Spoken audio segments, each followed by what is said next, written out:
Yo, yo, yo, it's your boy, it's the Seafoam Soldier. How's everyone doing? You alright?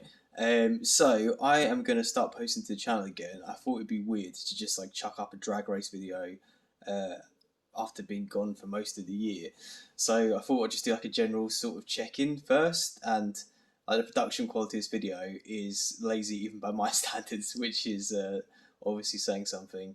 Um, so yeah, I thought I would chat about like 2020 generally, and what's been going on. Also, like maybe do a drag recap as well. Maybe do another video. So I have been watching all the drag races this year. So I was thinking about maybe giving my thoughts on that. But how about this? I'll start with a general recap, and then for people who aren't interested in drag race, they can bounce and I get into drag race stuff. So I mean, it's been a tricky year for everyone, right? I think there's various things I've learned. Like it's stressful AF, right? Like it affects different people to different levels and in different ways. But I think you should still be kind to yourself because it will have affected you in some way. It might not be as bad as someone else's experience. I really hope it hasn't been, but it's still been tough. I'm sure in a lot of different ways. And like I sort of said, like I think it affects different people so differently. It's kind of also, despite the fact we're all going through this together, it's also quite actually I found quite hard to relate to each other because we all have like different struggles relating to it, if that makes sense. Um, Sorry, I've muted my messages, but I'm getting pop-ups. Um, so yeah, I mean, so like the struggle for me, I mean, right now it's probably the biggest struggle I've had in terms of pandemic stuff. So as of around a month ago now, less than a month ago, but single again, and I had some surgery as well. If you follow me on Insta, you probably got sort of a lovely picture of that on there. Um, and we've recently gone up to tier 4 in England. We have a tier system. If those of you aren't based over here, and in Kent and London, we've gone up to tier 4, which is basically a lockdown again. I feel it's even stricter than before. I'm not really sure if it is though. Um, but yeah, so it's quite isolating to go from being in this flat with someone else 24/7 to being here by myself, and then it being a lot more difficult to see people because of all the restrictions. So yeah, I'm just sort of adjusting the best I can. I'm all right generally. Like I said, it's tough. It's tough at points for sure. I think so. On top of like practically like trying to sort enough to do to keep me sane, it's also difficult to sort of manage the stress around it as well, which I think a lot of us are feeling, because everything's like under a magnifying glass, right? Like whatever you do, just risking literally everything. You have to manage that with yourself in terms of how you feel about it. You have to manage that with the people you're going to be seeing and judgment from other people generally. It's just a lot to cope with, right? And then on top of other life stuff, like I said, like for me it was a breakup, surgery, work stuff, whatever else is going on. You've got all this other stuff on top of it to manage, and it's really difficult to keep mental health afloat. I actually went back on antidepressants a few months ago, and that's really helped. Like I said, it's been tougher, especially the last few weeks. But I think it would have been very tough if it wasn't for. I assume like the difficulty's been dulled by the antidepressants, so I'm thankful for that. My friends have been very supportive in the best way they can right now, so that's also been very appreciated. I've never not felt supported. I've always been very lucky to have a very good support base around me. Um, but yeah, it's still definitely tricky at times. So yeah, especially coming up to Christmas as well. It's a bit depressing hearing everyone's Christmas plans, if I'm honest, because I don't know anyone whose plans haven't been affected at least in some way by what's happened. Um, yeah, it's definitely difficult. Sorry, my hand's aching a little bit. Let me rearrange. Um, yeah, and for me, like I think what's gonna be harder in the actual day shouldn't be too bad. Like the core of my plans haven't really changed, so I'm not too worried about that. It's more the week leading up to it. There are certain traditions and stuff I have that I was looking forward to with like different groups of friends, but I'm unable to do all of that really. I had plans like the weekend's just gone. Plans this week been bailed on for obvious reasons. So it's just the whole thing just feels isolating. Even if you're not really isolated, it feels isolating. I think at the beginning of the year, I think a lot of people are in the same sort of boat. And it does tie into drag race stuff, but we're all trying Zoom calls, like Zoom parties and stuff. But I think a lot of us just got sick of it quite quickly. I know I definitely did, probably sooner than a lot of other people. So we did streams for season 12, for example, and it was definitely fun in a lot of ways, but we also lost the main part of what I find not yeah one of the main parts of what I find fun about the streams, which is like the in-person banter, right? Instead of it's like everyone mute their mic and like banter when it's appropriate, it doesn't feel natural, and it was quite like it felt like a bit of a chore in some ways. And that whole season I didn't enjoy. Like it was the stress of the pandemic, the weird like darkness around the season generally. There's Zoom recaps. Like I said, they felt like a chore. Despite the fact I ended up enjoying them most of the time, they still felt like a bit of a chore to like set up, and not like practically, but just the way it was done. It just didn't feel natural. Like the whole point is of this channel, even this video included, is like it's supposed to just be stuff that I'm doing anyway that I've documented. So like me and my mates would hang out and watch Drag Race and chat about it. We all got like strong opinions, so we just wanted to film that and dump them up on YouTube in case anyone else found that interesting. You know, it's that kind of thing. Same now, like I'm chatting to camera as if it's a friend, just doing like a general update. You know, like in a weird way, like doing the Zoom thing and having other people join remotely, like it's just not something. It sort of is less natural, right? Like this is natural to me. Like I'm talking to you, like I'm talking to a friend. Whereas the Zoom thing is more contrived, and it's not something I particularly enjoy doing, or really. I haven't done any. Actually, I did do a Zoom call. That's a lie. With some friends I hadn't seen in a while, but generally I've done like one Zoom call in the last 6 months, and I'm happy about that. Again, like it's just a me thing. Like loads of people love Zoom calls, can't get enough of them, but it's just not the tea for me, I'm afraid. I mean, it's better than nothing in certain situations, but generally, it's just not a go-to for me. So I will. Is there anything else to say in terms of the pandemic and stuff and what's been going on with me? Work's been going really well. Cammy Drop is available in the store in the UK on the Android App Store. The iOS version is in line with the Apple version. If you want access to that, drop me your email. I can dump you on there and you can test it if you want. But I partnered with a company who sort of specialise in live ops and ensuring the game will be a financial success. So we are revamping things and reworking things and adding certain systems in to ensure it's as engaging as possible. And I'm feeling really good about those. It's just taking some time to get them all sorted. So we're going to do a proper launch as soon as we can, hopefully within the next couple of months, I'd like to say, maybe 2 to 3 months.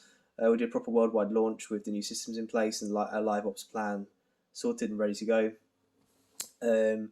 So that's good. I feel a lot more like secure in that now. I have a company who has a lot of experience assisting with the whole process. So that's good. But apart from that, not a ton to report because I've done literally nothing this year because of the pandemic. So I've been very careful generally. For me, my personal sort of thing is I'm avoiding inside spaces with groups of people. So you know, I get all my shopping delivered. I didn't go to restaurants and restaurants were open. So yeah, but then I make allowances and I will see a few friends, kind of thing. Not multiple friends together, but like, you know, I see my parents, I see my brother, seen a couple of friends here and there throughout the year. So yeah, I feel like there are different risks at different levels to different people. So I feel like I've been sensible generally, but again, there's a lot of stress around this, and it could be a whole video in itself about what is fair, what isn't fair to who, to me, to other people, to my friends. You know, the way I look at it as well is it's kind of like hooking up with people, where it's like you have to disclose. I think it's important to disclose who you see and what you're doing, what your limits are before you see people, so that they're aware of any risks that may be there, and it's also up to them as well to decide whether they want to see you. Okay, so let me recap my thoughts on various Drag Race things now. So anyone uninterested in that, feel free to bounce, and thanks for checking out this video so far. So season 12, obviously there's videos on that. So then there's Drag Race Canada, Drag Race Holland, Dragula Resurrection, and Las Vegas Review. They're all the ones I've seen. So I was thinking of going through all the queens and all of in Holland and Canada and giving my thoughts on them.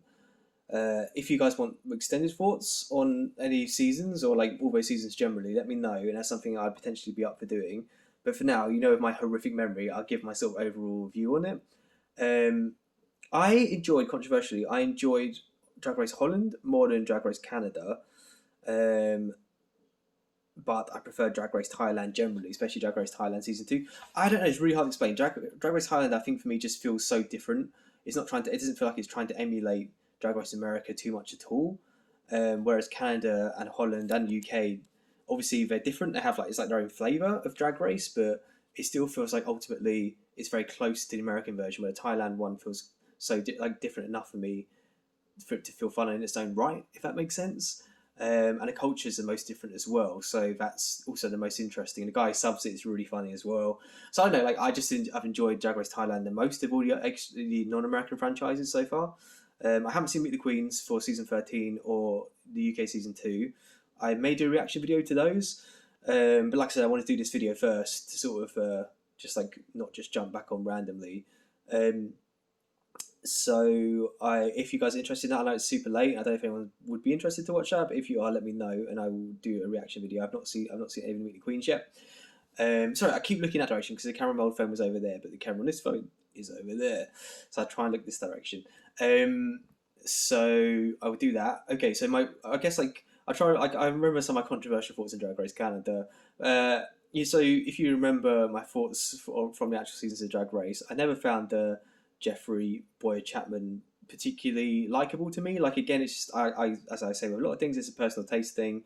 I just never really warmed to him. Like I get why people think he's fit and like charming or whatever, but for me, I just thought like I wouldn't like to hang out with him, kind of thing. Like I'm sure he's a lovely person, but not that I would like shun him if I did see him. But like he's not really my sort of person from what I saw of him, if that makes sense. So, but that being said, I think the level of haters getting Canada's out like ridiculous. Like not just because like that level of hate is stupid generally anyway, and justified. Like I have strong opinions on everything, and I share them, and so I think it's fair enough to have strong opinions. But I just don't see. Obviously, like racism and shit is completely inexcusable, but I just don't see why he was so hated. To me, I felt like Brooklyn was actually a lot harsher in her critiques, and I get that Brooklyn's a drag queen and Jeffrey isn't, but all the people critiquing Drag Race virtually aren't drag queens. I'm not a drag queen, so but I can say what I want, right? People can choose to listen to that and respect that if they want to, and they can choose not to. That's fine. That's your prerogative, kind of thing.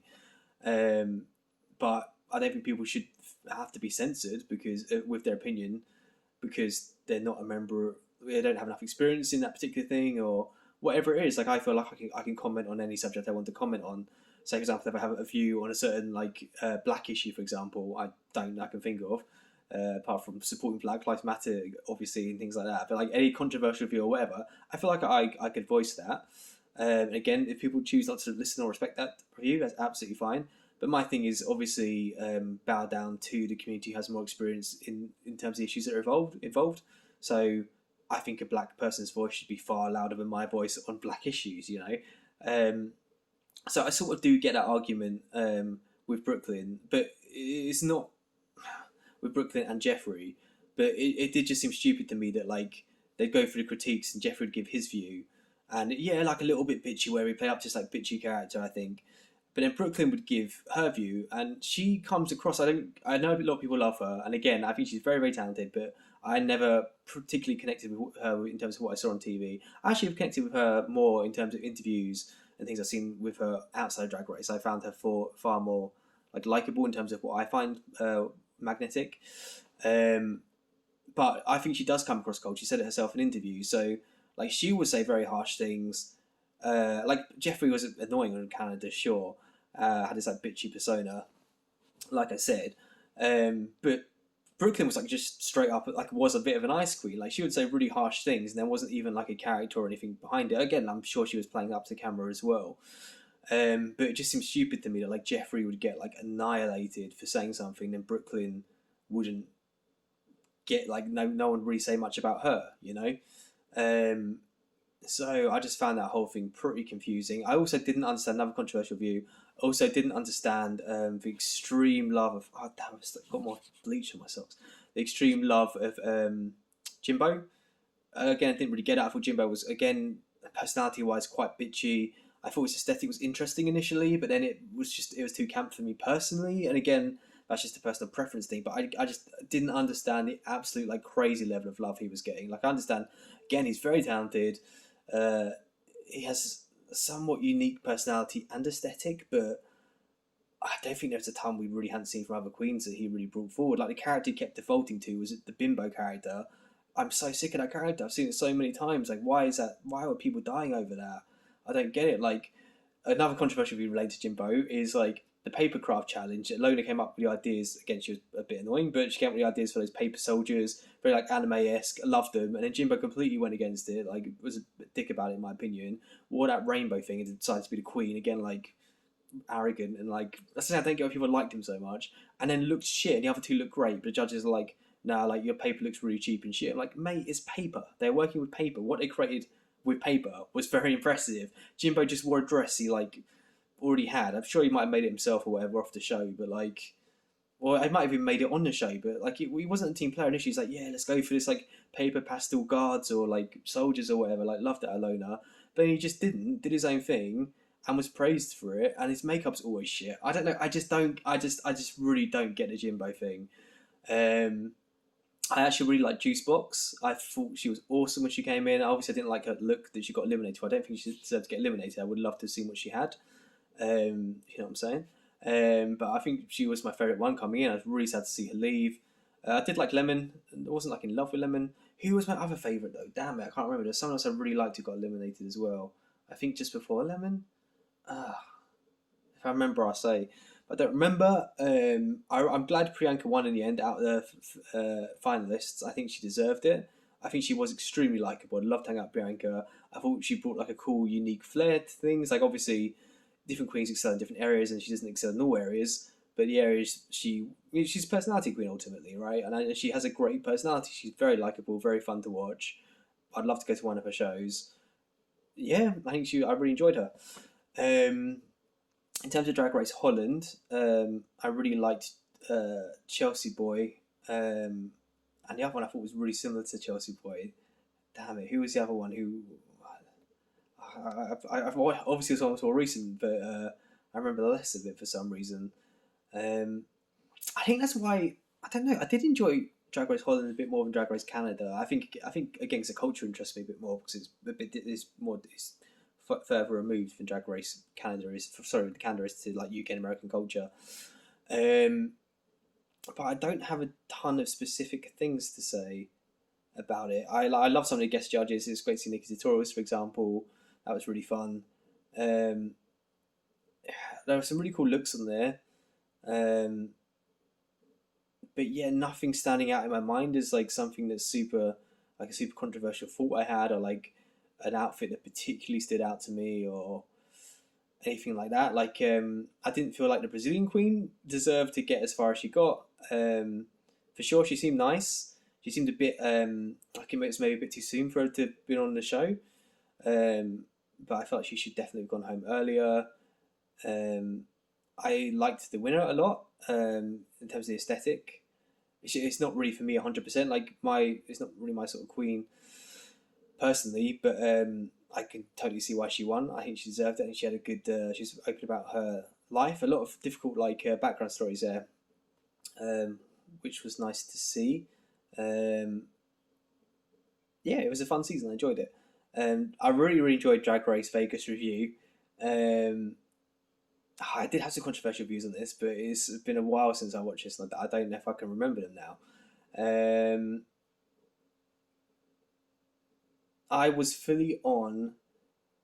I wasn't on Asia's side at all. I talked to mates about this. I was watching it.